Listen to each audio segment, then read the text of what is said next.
storm's coming. Of course, had to.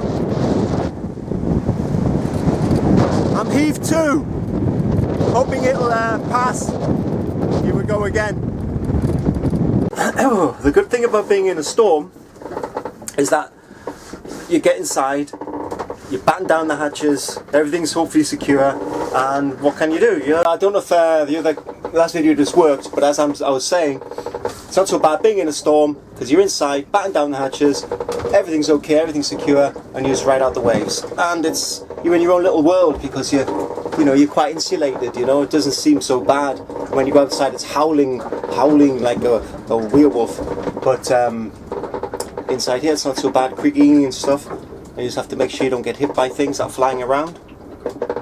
But of course, near the end of the trip, I wasn't going to be allowed just to sail in a lovely sunny day, was I? So I'm only like 38 miles from Mallorca. 38 miles from Mallorca. And of course it's another day to sail around to the north of Mallorca to where I'm going to haul Carissa out and give her loving and tendering and all of these things that she deserves. So anyway, that's it for now. I've got no more paraffin left, so I can't have any hot tea or food, but that's okay. Like I said, who knows how long I'm going to be out here. See, the sun is coming through now. I mean, it could be, I don't want to say it could be near the end of the storm, because you know calm before the storm, as they say, but we'll see. Anyway, I'll get in touch in a bit.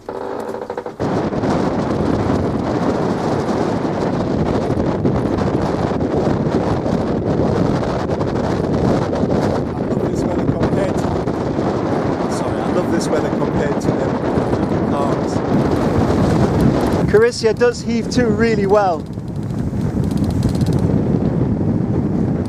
can see how kind of flat it is on this side.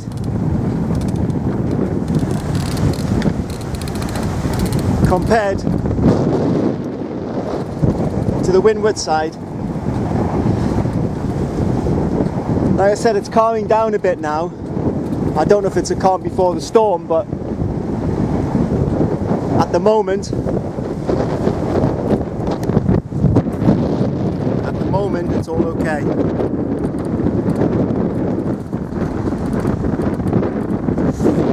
What I do is I just get myself out of the hatch. So I've got my head outside the hatch because I like to be outside, and if I see a big wave coming that I think is going to crash over us, I just get myself down into the cabin and close the hatch.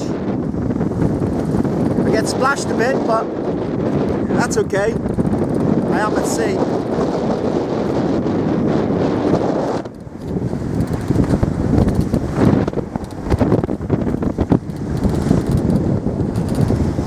It's all good fun, he says.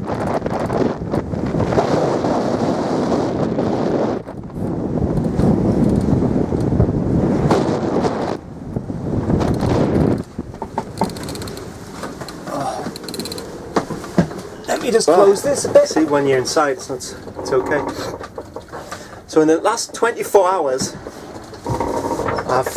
I was becalmed, totally, right, as you know, and getting really frustrated and worried and everything because of the rocks and the usual stuff. And then last night the wind, I told you, the wind sort of picked up, and Carissa seemed to sail herself, as she does sometimes. I think it's with a little help.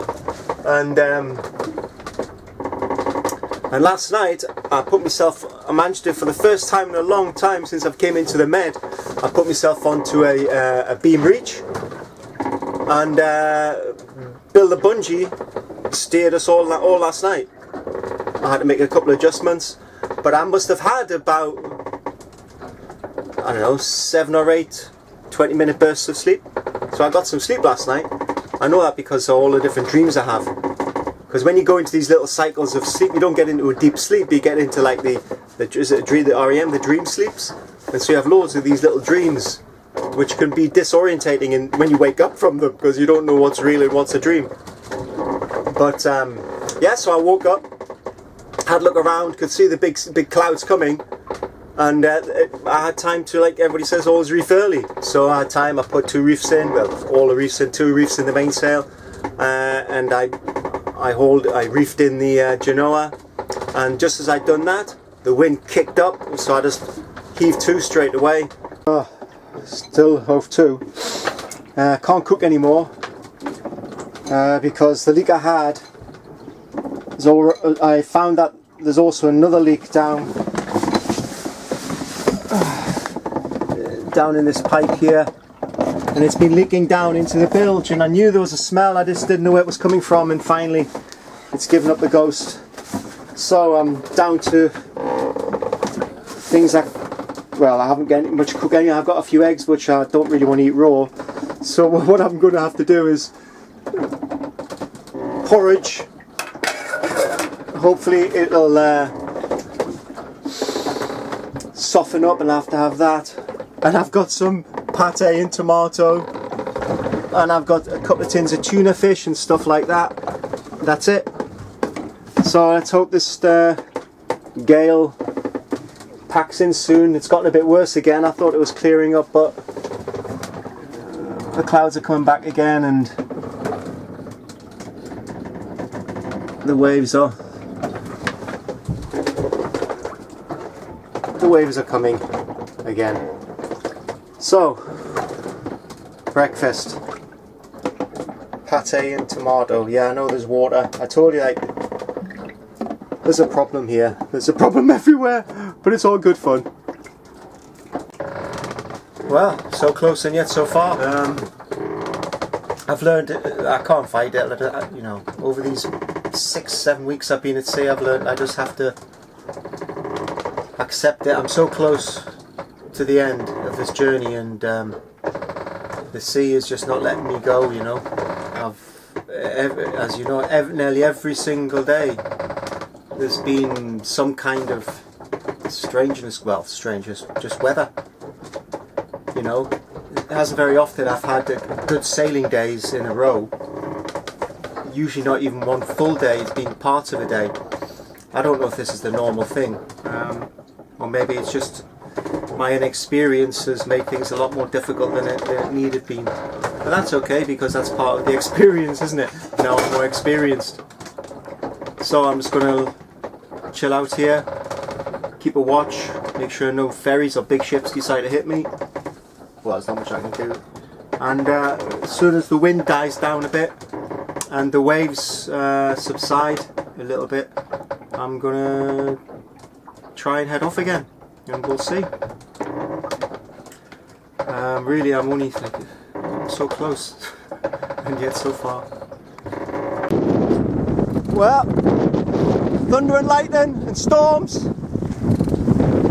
I started to sail because the wind was getting a bit lighter,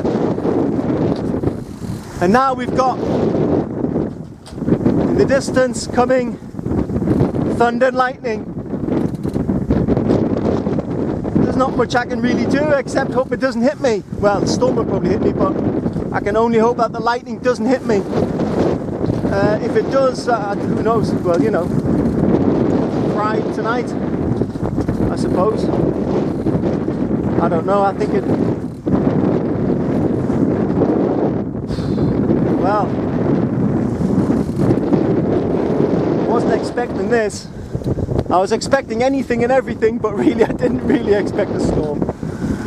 Oh dear, what can we do? Whoppa! Okay, I'm just videoing this for prosperity, in case anything happens to me. You never know, dear.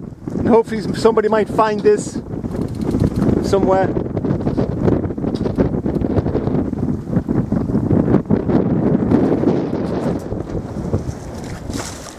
And I'm out.